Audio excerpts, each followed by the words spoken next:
Good morning class 11। आज हम लोग पढ़ेंगे जो बीत गई सो बात गई। कविता का मूल भाव और सारांश हम समझ गए थे, बुक से पढ़ेंगे। कवि लिखता है कि जो बीत गई सो बात गई, जीवन में एक सितारा था, माना वह बेहद प्यारा था।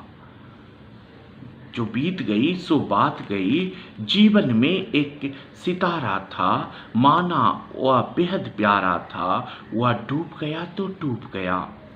अंबर के आनंद को देखो, कितने इसके तारे टूटे, कितने इसके प्यारे छूटे। जो छूट गया, जो छूट गए फिर कहाँ मिले, पर बोलो टूटे तारों पर कब अंबर शोक मनाता है। जो बीत गई सो बात गई। अंबर मतलब आसमान, आनंद मतलब चेहरा। कभी लिख रहा है, मिलना और बिछुड़ना ये प्रकृति का शाश्वत नियम है, ये जीवन का सत्य है। इस नियम को बदला नहीं जा सकता है। हमें भी कभी अपने अत्यंत प्रिय से बिछुड़ना पड़ता है, जिसके लिए हम जान निछावर करते हैं, जिससे हम बेहद प्यार करते हैं, उससे हमें कभी अलग होना पड़ता है। बात दुख की है, लेकिन हमें इसे सहज रूप से स्वीकार कर लेना चाहिए।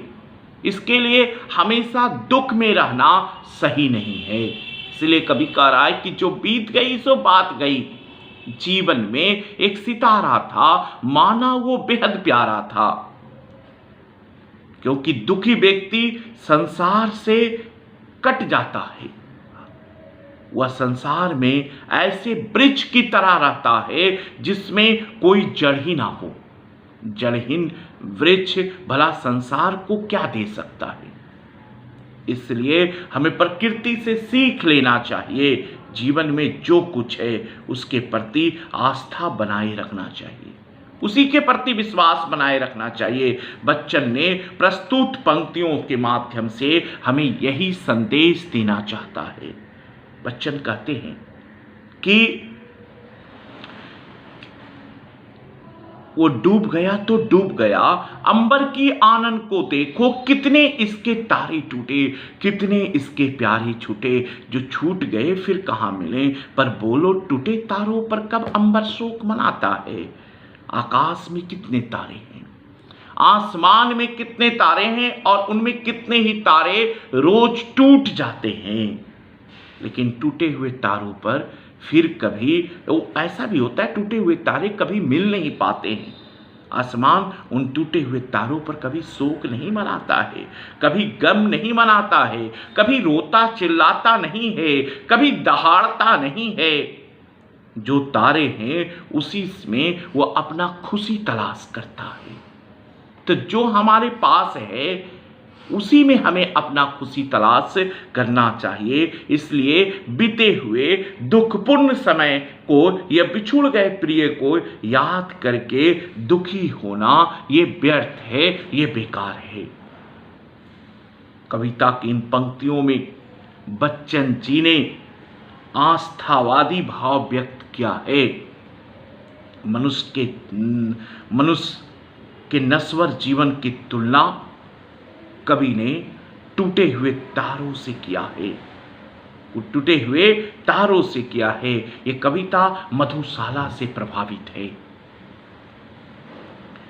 दूसरा पद में देखिए, कवि लिख रहे हैं, जीवन में वह था एक कुसुम, थे उस पर नित्य निछावर तुम। जीवन में वह था एक कुसुम, थे उस पर नित्य निछावर तुम।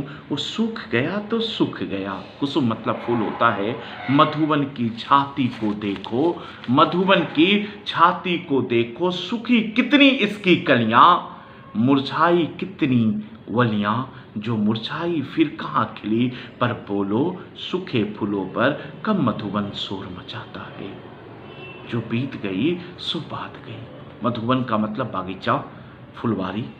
कविता के प्रस्तुत इन पंक्तियों के माध्यम से बच्चन जी ने वर्तमान के प्रति अपनी आस्था व्यक्त करने की संदेश देते हैं कि वर्तमान के प्रति अपनी आस्था व्यक्त करो। जो बीत गई सो बात गई, जो बीत गया उसे भूल जाओ। कभी ऐसा होता है कि हम जिसे बहुत चाहते हैं वो हमारा साथ छोड़ देता है, हमेशा हमेशा के लिए चला जाता है। ये तो प्रकृति का नियम है। ये संसार क्षणिक है, नश्वर है, समाप्त होने जाने वाला है। हर वस्तु क्षणिक होती है, फिर भी हमें प्रत्येक क्षणिक वस्तु से अस्थायी होने का भ्रम हम पाल लेते हैं। हम समझते हैं कि ये वस्तु हमारे पास ही रहेगा, ये चीज हमारे पास ही रहेगा, ये भ्रम पाल लेते हैं।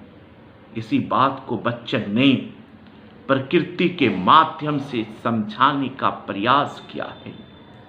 कवि कहते हैं कि कि हम फुलवारी को देखें, यहाँ कितने ही कलियां, कितने ही लताएं रोज सूखती है, मुरझाती है और फिर कभी नहीं खिल पाती।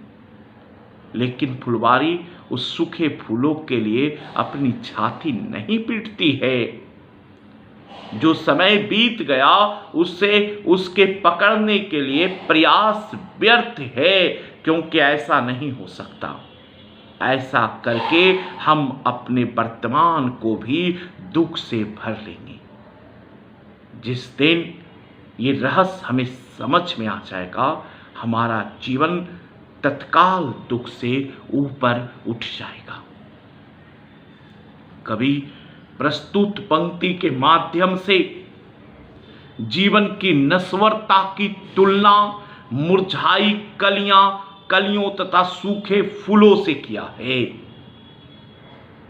कवि प्रस्तुत पंक्तियों के माध्यम से जीवन की नश्वरता की तुलना मुरझाई फूलों और मुरझाई और सूखे फूलों से, या मुरझाई कलियां और सूखे फूलों से किया है। आज दूसरा पैराग्राफ तक हम पढ़ते हैं और जो बाकी है तो हम नेक्स्ट क्लास में पढ़ेंगे। धन्यवाद।